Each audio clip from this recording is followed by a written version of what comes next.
আমার এই কফিটা বেশ গরম। কিন্তু এটাই পৃথিবীর সব থেকে গরম জিনিস নয়।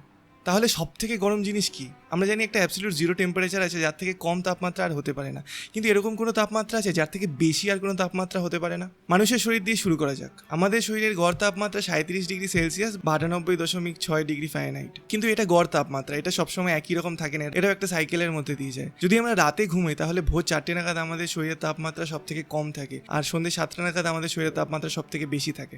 অবশ্য জ্বর হলে আলাদা ব্যাপার, সাধারণত 108 জ্বরে আর কেউ বাঁচে না। পৃথিবীর বাতাসে হাইয়েস্ট টেম্পারেচার রেকর্ড করা হয়েছে আমেরিকার ডেথ ভ্যালিতে 98 ডিগ্রি সেলসিয়াসের কাছাকাছি।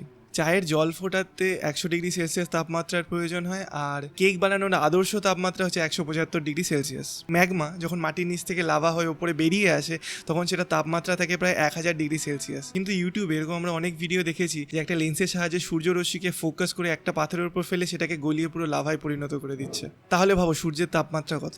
আমি বলছি, সূর্য পৃষ্ঠের তাপমাত্রা 5500 ডিগ্রি সেলসিয়াস, কিন্তু এটা শুধু পৃষ্ঠের। তারপর যত গভীরে যেতে থাকবো সূর্যের তত তাপমাত্রা বাড়তে থাকে। সূর্যের কেন্দ্রে যেখানে নিউক্লিয়ার ফিউশন হচ্ছে সেখানকার তাপমাত্রা প্রায় 1.5 কোটি ডিগ্রি সেলসিয়াস বা 1.5 কোটি কেলভিন। কেলভিন ও সেলসিয়াসের মতোই একটা তাপমাত্রা মাপার স্কেল, যেটা শুরু হচ্ছে -273.15 ডিগ্রি সেলসিয়াস থেকে। কোনো জিনিসকে যদি সূর্যের তাপমাত্রায় গরম করা যায় তাহলে সেটা থেকে বিশাল পরিমাণ এনার্জি বেরোবে। মানে ধরা যাক একটা সূচের ডগাকে আমরা সূর্যের কেন্দ্রে তাপমাত্রা অবধি নিয়ে গেলাম, তার টেম্পারেচারটা, তাহলে সেটা 1500 কিলোমিটার দূরত্বের মধ্যে যারা থাকবে তারা সবাই মারা যাবে, এতটা এনার্জি রেডিয়েট হবে সেখান থেকে। একটা জিনিস বা বস্তু কীরকম বা কতটা রেডিয়েশন বিকিরণ করছে সেটা থেকে আমরা তার টেম্পারেচারের সম্পর্কে অনেক আইডিয়া পাই। অ্যাবসলিউট জিরোর থেকে বেশি তাপমাত্রায় থাকা যে কোনো জিনিসের থেকেই ইলেকট্রোম্যাগনেটিক রেডিয়েশন বেরোয়, আমাদের গা থেকেও বেরোয়, কিন্তু সেটা আমরা খালি চোখে দেখতে পাই না, কারণ সেই রেডিয়েশনের তরঙ্গ দৈর্ঘ্য লাল আলোর তরঙ্গ দৈর্ঘ্যের থেকেও কম, মানে ইনফ্রারেড।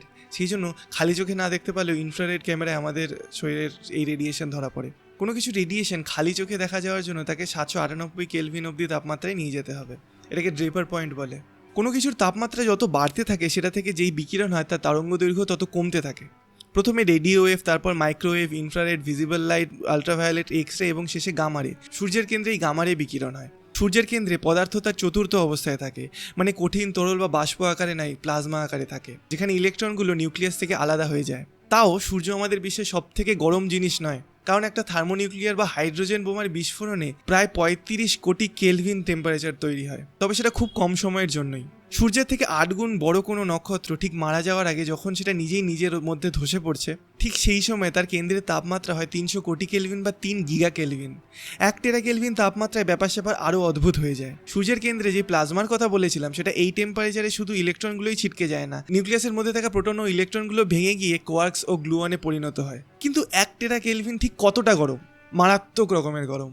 আমাদের থেকে 8000 আলোকবর্ষ দূরে থাকা একটা নক্ষত্র WR104 আমাদের সূর্যের থেকে 25 গুণ বড়। এটা যখন মারা যাবে তখন এটা তাপমাত্রা এত বেড়ে যাবে, এত পরিমাণ গামারশ্মি বিকিরণ হবে যেটা আমাদের সূর্য সারা জীবনেও তৈরি করতে পারবে না।